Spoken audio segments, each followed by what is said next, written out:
Direct मीच बोलायचं आहे.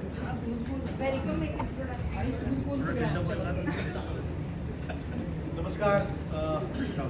जी स्टुडिओज आणि सनफ्लावर स्टुडिओज यांची निर्मिती असलेला अगं अगं सुनबाई काय म्हणताय सासूबाई हा सिनेमा 16 जानेवारीला संपूर्ण महाराष्ट्रात प्रदर्शित होतो. त्याचा आज ट्रेलर लॉन्चला त्यानिमित्ताने आम्ही सगळे एकत्र आलेलो आहोत. या सिनेमाचं दिग्दर्शन केदार शिंदे, ज्या प्रमुख अभिनेत्री आहेत निर्मिती सावंत आणि प्रार्थना बेहरे, आणि झी स्टुडिओचे भवेश आणि सनफ्लॉवर स्टुडिओजतर्फे सरा. तर आता तुम्ही काय प्रश्न विचारायचे तुमच्या उत्तर द्यायला तयार आहात? काही तुम्हाला प्रश्न माझ्याकडून पहिला. ज्या सरांनी मला सांगितलं की तुम्ही स्क्रिप्टमध्ये कुठेही बदल करून दिला नाही, ते त्याचं एक असं कारण असेल का ते रिअल लाईफमध्ये तुमचं असं काय घडलेलं आहे का ते तुमच्या ह्याच्यामध्ये तुम्ही नाही नाही असं काही कारण नाही आहे. मला नेहमीच असं वाटतं की लेखकाने प्रत्येक गोष्टीचा विचार करून जर ते स्क्रिप्ट लिहिलेलं असेल तर त्यात म्हणजे मला चांगलं आठवतं अत्रेंचं असं म्हणणं असायचं की माझ्या नाटकामध्ये काही ॲडिशन्स घ्यायच्या नाहीत अशासाठी की माझ्या ताजमहालाला कोणी विटा लावायच्या नाही. सो मला असं वाटतं की बरोबर आहे त्यांचं, त्यांनी काहीतरी विचारपूर्वक लिहिलेलं असेल. जेव्हा नसतं तसं तेव्हा आम्ही ॲड करतोच, पण जेव्हा छान लिहिलेलं स्क्रिप्ट असेल तर ते का बदलावं मुळात. आणि दुसरं प्रत्येक कॅरेक्टरचा एक रिदम असतो. म्हणजे मी जी कामं करते त्यामध्ये मी हे बघते की प्रत्येक कॅरेक्टरचा एक रिदम असतो. त्या रिदम तोडून वेगळंच जर काही कॅरेक्टर स्वतःचे वाक्य बोलायला लागले किंवा शब्द बदलायला लागले तर तो सगळा बॅलन्स जातो. म्हणून माझी ना नेहमीच म्हणजे नाटकातही आणि सिनेमातही अशी खूप सक्ती असते माझी की ही वाक्य किंवा यातले शब्द बदलायचे नाही. आणि त्यांनी बऱ्याच वेळेला खूप फायदा झालेला आहे आम्हाला. सो इथे मी तेच अप्लाय केलं होतं. रिअल लाईफमध्ये कुठे स्टोरी त्याची मॅच होते का तुमची किंवा प्रत्येकाच्या आयुष्यात होते ही स्टोरी मॅच. प्रत्येकाच्या म्हणजे एकदम माझ्याच असं नाही, सगळ्यांच्या आयुष्यात ही स्टोरी मॅच होते. कारण ही स्टोरी एका कुटुंबाची आहे मुळात. ही स्टोरी फक्त सासू सुनेची नाही आहे. म्हणजे त्या सासू सुना त्या सगळ्याबरोबर कसं डील करतात, कसं त्या गोष्टींना हँडल करतात याची स्टोरी आहे. पण ही एका कुटुंबाची गोष्ट आहे. तर कुटुंबाची गोष्ट असल्यावर प्रत्येकजण त्याच्यात स्वतःला बघणारच. आणि प्रत्येकजण किंवा तुम्ही असंही म्हणाल की माझी मावशी अशी आहे किंवा माझा मामा असा वागतो किंवा मावशीची सून अशीच आहे असं तर तुम्ही नक्की म्हणा. त्यामुळे हा सिनेमा तसा प्रत्येकाच्या जीवनाशी संबंधित आहे. प्रार्थना 8 वर्ष मॅरेज आणि त्यातून तू बरंच काय मगाशी बोलली, आईबद्दल बोलली, परत सासूबद्दल बोलली. कुठे तुझ्या या स्टोरीला मॅच होते का हा पिक्चर? मी तेच म्हणाले ना, या जसं मी सांगितलं तसं 8 वर्षानंतर मला हा अनुभव आला आहे. आईच असते, सासूच असते.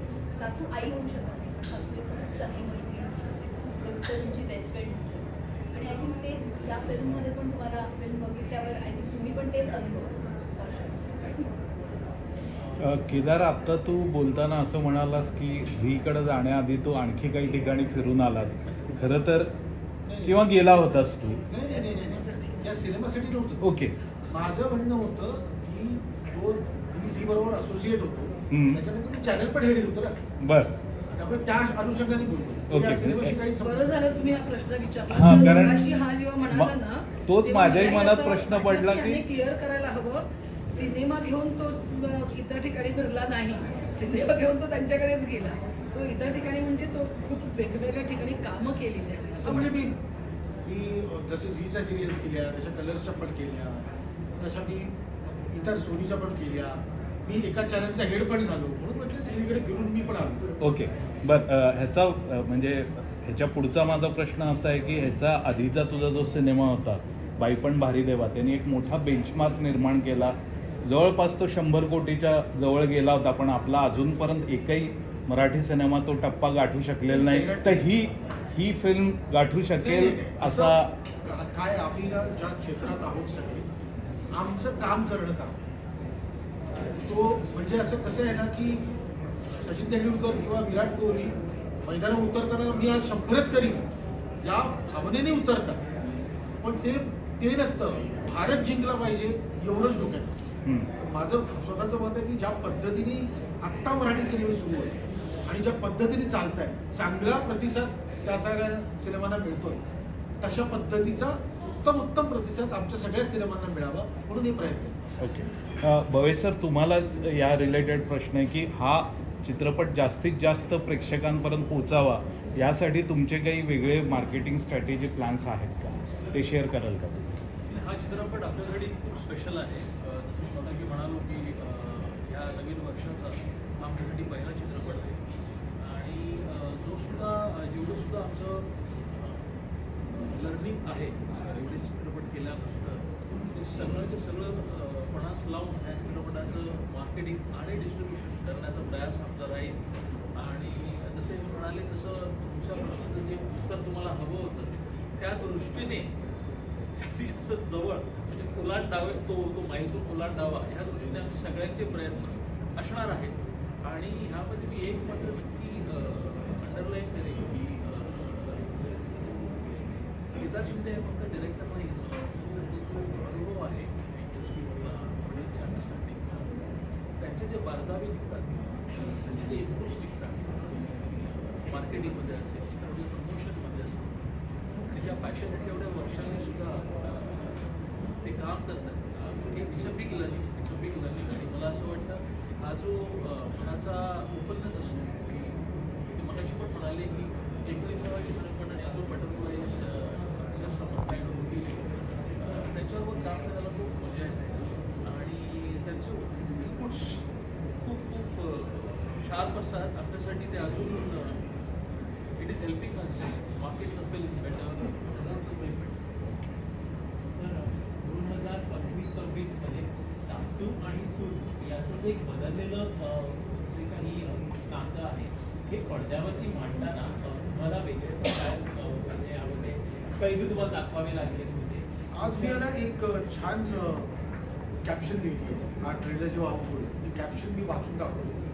मला असं वाटतं की या कॅप्शनमध्ये सगळ्या गोष्टी आहेत की स्त्रिया एकत्र आल्यावर नुसत्याच गप्पा नसतात, त्या आयुष्याचा टप्पा पार करण्यासाठी कारणीभूत ठरतात.